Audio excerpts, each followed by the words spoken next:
What's up guys, Josh here. You might know me as Mad Charcoal. I have a piece of willow charcoal and this like filing sandpaper type thing for the charcoal. And we're gonna draw a skull today. I'll show you how I'm gonna go about that. You use whatever technique you want, but whatever materials you have to work with. So this is just some willow charcoal. I'm filing it down to throw it on there.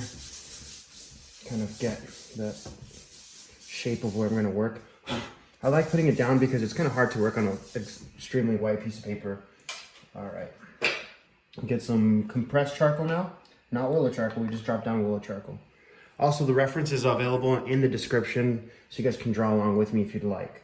Now I'm gonna do it nice and rough. We're gonna make the top of the skull there, bottom of the skull right around there. All right, I'm gonna block stuff in, really rough. Try to find those values and try to find those accurate angles and proportions. That's the goal right now. Squint while you draw at first, while you're looking at the reference. When you're looking at the reference, if you squint, you get a better idea of what things actually look like, so you can work from larger scale to smaller scale, right? Also, we want to make it look expressive. We don't want it tight. In this instance, we don't want a very tight, boring drawing. We want it to have some life, right? So looks like the bottom of the jaw comes right below the eye here, and like the top of this gap where the nose goes, like the nasal cavity, I guess this is, goes right in between halfway through, a little bit over halfway through the eye, and this side too. So that's kind of like what I'm looking at, things like that to compare itself to other parts. Don't force the drawing to fit in your page. If it goes off your page, that's okay, but try to keep it in the page. But don't change the size and the proportion of things just to keep the drawing on the page. It'll look weird. Like if you squeeze this head in because you're going off the page, that's gonna make your drawing look kind of odd. So it looks like this dark area on the mouth here up to the eyebrows is exactly 2 times. So this gap is the same as this gap to get to the bottom of the jaw here. At this, and then it's at this angle kind of. That's what it seems like. So I'm gonna drop that in. I could always adjust it later, but roughly that's what it seems like. So you need to make sure this negative space inside the mouth with the white in the background is matching up with my reference. So I'm kind of trying to roughly put that in there. This is actually darker than the rest of the skull. This dark area is in here. This is a really dark area. This is dark. And then this is like a mid-tone over here. I like to go off the edges like that because it gives it a little bit of life, a little bit of expression. And I'm gonna take this really big blending stump. You could use whatever size blending stump you prefer. I like to work larger. And then I'll come back with it or come back with a smaller one, or use a different technique to establish some smaller shapes. But since I'm still working large, to kind of get a good feel for the drawing as a whole before I get too detailed. I like that grayish, but I still want some of those graininess to follow through. I like that smooth gray that this is causing. But use it, don't overuse it if you can.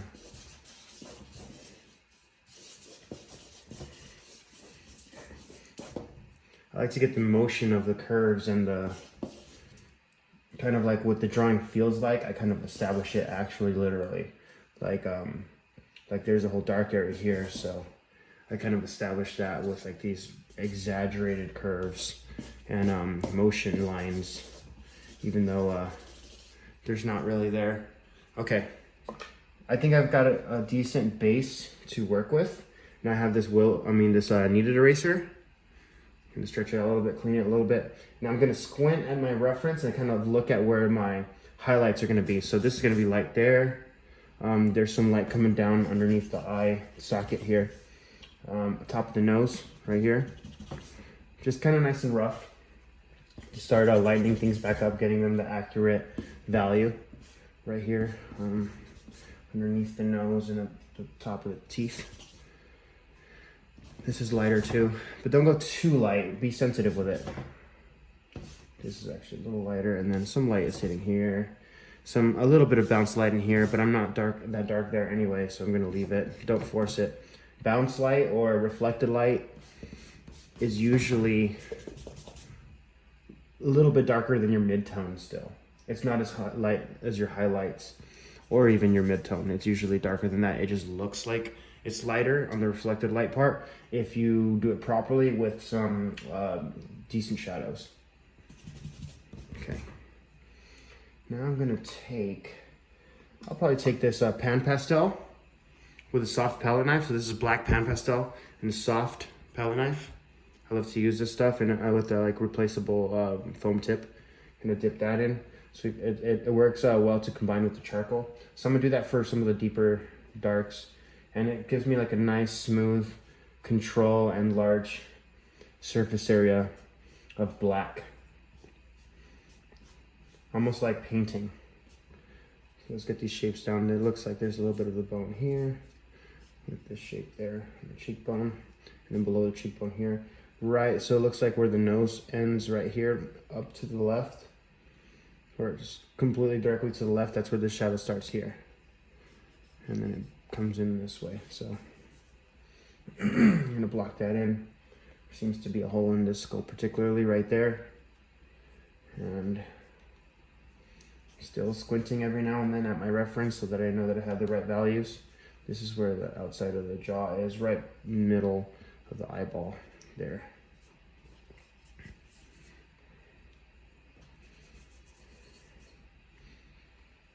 Cool, I like the values I'm getting here.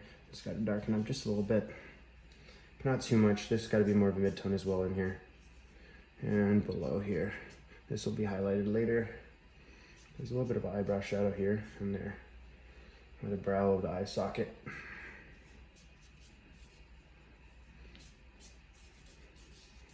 When I squint, this is actually a little darker out here, so just darken that up just a little bit. I'm gonna darken this as well, just so I can bring out this highlight here a little bit easier. I like to keep that nice and rough in here. This is actually really dark right here, this back part of the jaw. And this needs to be a little bit wider. It comes out further than that. So do that, and then nice and dark on this closest part of the jaw here. I'm not going to draw each individual teeth, but I want to get the values right around them. It'll kind of help me suggest that there are teeth there with a little bit of texture like that. Here too, but these are kind of light, so I'm going to come back and erase that out a little bit. You know, this has got to be darker right there. Okay, cool. Now let's erase some more. Bring out the kneaded eraser and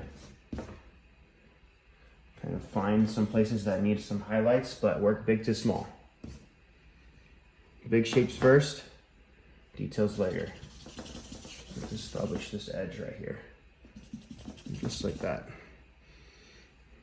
Make it a little bit more accurate. The teeth right here are actually lighter right there, and across the top, I don't want to lose the shape of them, but it is a little bit lighter than the actual jaw itself. So with the teeth, there's also not a very dark shape, but at least the shape is there, so it's okay. Oh, it's kind of cool. Just go across it like that every now and then, kind of mess up your drawing on purpose a little bit. Gives you more creativity, more to work with. There's a little bit of a highlight on this bone there, just a little bit. But it's pretty bright right here under the eye there. This part here through the eye, that's bright. And then this part facing, front facing. I want to get a little bit of that texture, like suggesting like there's where the teeth should be there. And this is also supposed to be a little bit lighter here. So kind of lighten that up a little bit. Every time I'm erasing, I'm actually molding my kneaded eraser subconsciously. I'm not doing it on purpose, but I'm like making a little chisel out of it. Maybe it's because I've done it for so long that I'm used to it, but it's good to just kind of readjust the tip and use a cleaner part so that you're actually pulling material And when you adjust the tip, you have a different size and surface to work with. Otherwise, if you just flatten the kneaded eraser while you work on it, you're gonna have this huge space and no precision.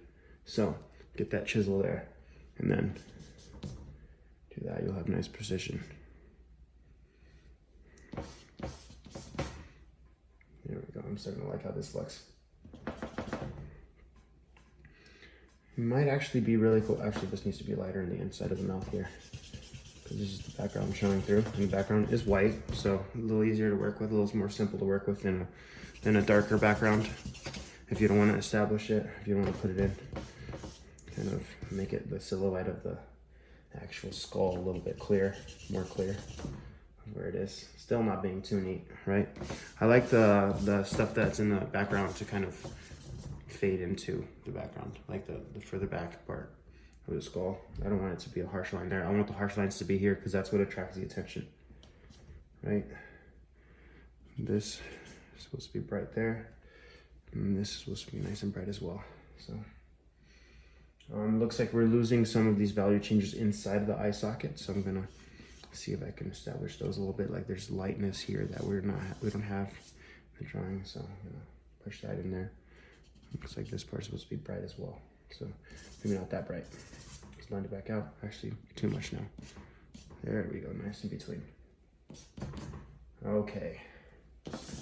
Don't work too slow as well, because then you're gonna get caught up in the details, and your drawing is gonna be lopsided in some sort. You're gonna have some details where the rest of the drawing lacks, right?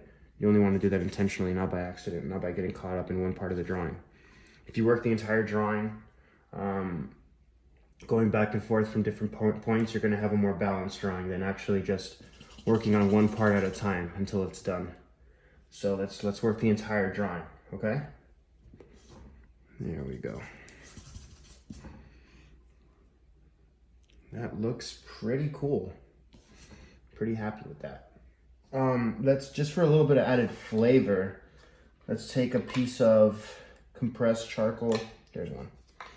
And I'm gonna add a little bit of like harshness, lines, cracks, whatever I can find. So it looks like there's a crack in here. Kind of goes around this part of the nose. A little bit of harshness. I want to, like, because it's looking kind of smooth. The drawing's looking kind of smooth. So if I just kind of add a little bit of harshness, oops, and a little bit of texture almost, right? Using line and direction. It'll help with the drawing. Just a couple holes every now and then.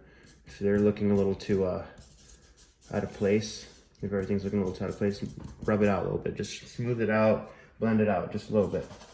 You want to keep a little bit of it though, a little bit of that roughness. Crack through there. Some lighter cracks through here. Don't make the cracks out here too dark, because then you're gonna lose interest in this area. And we want to keep the interest in the eyes and the mouth. I think that will look nicest, because that's the most interesting part of the skull, right? It's important so that when you start drawing, you take a look at your reference for a while.